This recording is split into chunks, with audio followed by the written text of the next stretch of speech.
Hi there, everyone. Here we are on our snow day.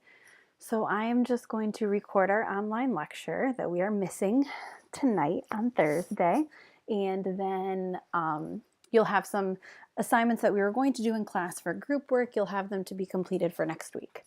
So tonight we're going to talk about organizing the paperwork and the evaluation. So Jessica, I want you to hold off for your quiet discussion. We will resume with that next week. We're going to talk about your preliminary SED information that we started last week. We are going to review again the intake forms and talk about and show you some interview questions that were created based on the SED framework. Some observation techniques, and you're going to practice with that, and we'll discuss it in class next week. And then some note-taking strategies and some forms and assessments that you can use during the evaluation. So like I said, and all of these notes are already posted on Blackboard, so you can have them, but Jessica, so we will have 2 quiet discussions next week. So what I would like you to do is, this is what we were going to do in class, but what I want you to do is think about your SET framework that you started for your student, and I want you to continue to fill that out this week and bring a more complete copy to class next week so that we can do this and kind of analyze and look at your SET framework for your student. If you haven't already, please make sure that you try and get in your parent signed information release form. Some of you have already, which is great. Please make sure you get that in as soon as possible. So last week we looked at intake forms. We looked at ACEs and we looked at WADI. So what you can also do is search for assistive technology intake forms, and this is a link just to the Google search. Because what I would like you to do and bring to class next week is take the best aspects of the intake forms. You might find one that you really like and you can take the full one. That's completely fine, but I want you to look at some different options. You can even like cut and paste different aspects of it, but look and see which ones speak to you the most and what aspects you like. You might like the top half of the WADI, and then you find a portion of the ACEs one that you like, because we looked at how the ACEs intake form had much more open-ended questions, whereas the WADI was a lot of check boxes. So maybe blending the two might be your style. So obviously make sure you add credit. So kind of put where you got them from. Don't worry about retyping them. Take screenshots, because no one's going to be filling this out. But I just want to have the discussion. It's like, what's the most important information that you want to get now that you've started working on your evaluation for your student? We've looked at this. You've had some time to kind of settle. So now when we look, your first step of your evaluation, it's essentially besides looking at the timeline and kind of analyzing your intake paperwork that you get in, is looking at your interview and your observation. Those are the 2 first steps. For me, what I typically like to do is I like to interview first to get some good idea as to the context in which I'm observing the student. So for me, I like to do my interview first. What I typically like to do is interview the team first, do my observation possibly if I can, and then I interview the student and the parent.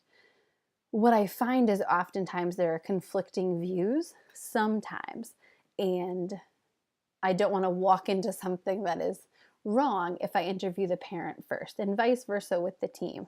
But really, as an assistive technology specialist, typically you're being hired by the district, so you just want to make sure that you're capturing and kind of looking at both sides. And then now how to interview. So what I'm going to show you is that we have a team member interview paperwork that was really taken from SET and that I've uploaded to Blackboard. So now we're going to go into Blackboard now.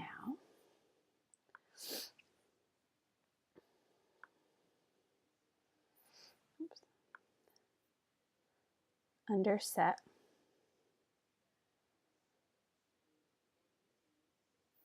Oh, oops. Where did I put them? Oh, it's right there at the top. I'm sorry. So ACES team member interview. Again, this was taken directly from a SET worksheet.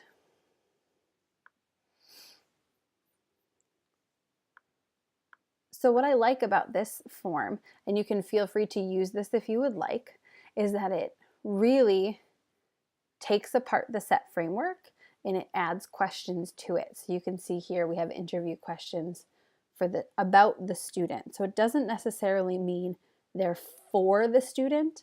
This is your portion for about the student. So what I want you to think about is while you're filling out your SET framework of stuff you already know, once you have that paperwork done, you want to compare it to these questions and say, do I have to ask about the student's learning style?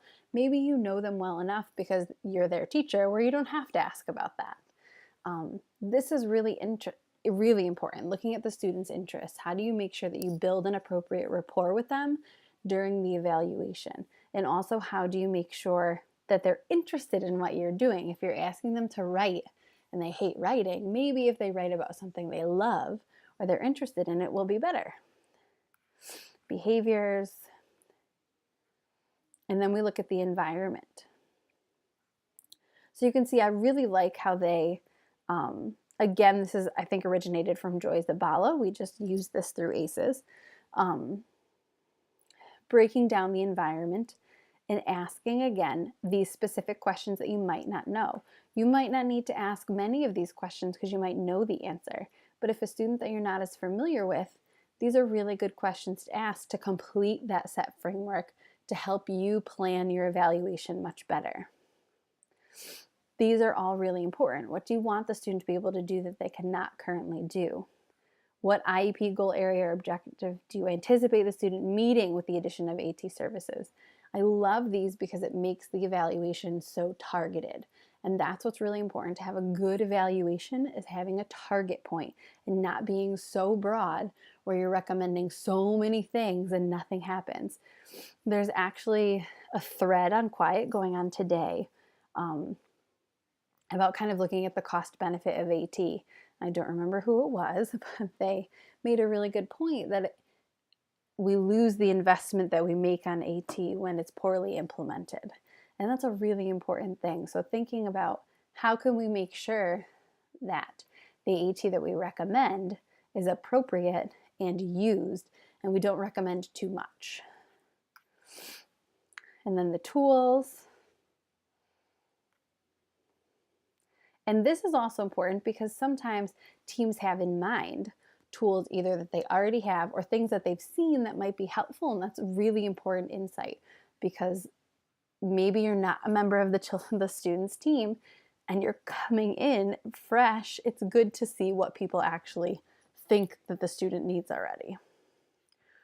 So that's an example of the interview paperwork. So please feel free to use that to develop some of your interview questions. You can also create your own, but what I want you to start thinking about is the two things that you should be looking to schedule in the upcoming weeks is your interview, definitely interviewing with the teacher.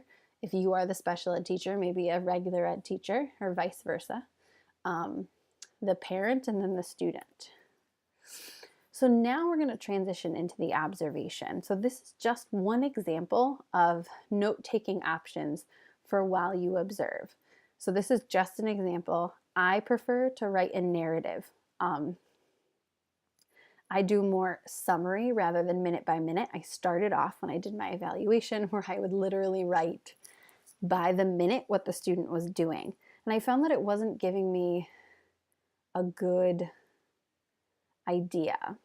So right now, I'm going to have you watch one video that I've posted on Blackboard. It's video number 1. I want you to watch that, and then you're going to continue on with the second portion of the lecture in a moment.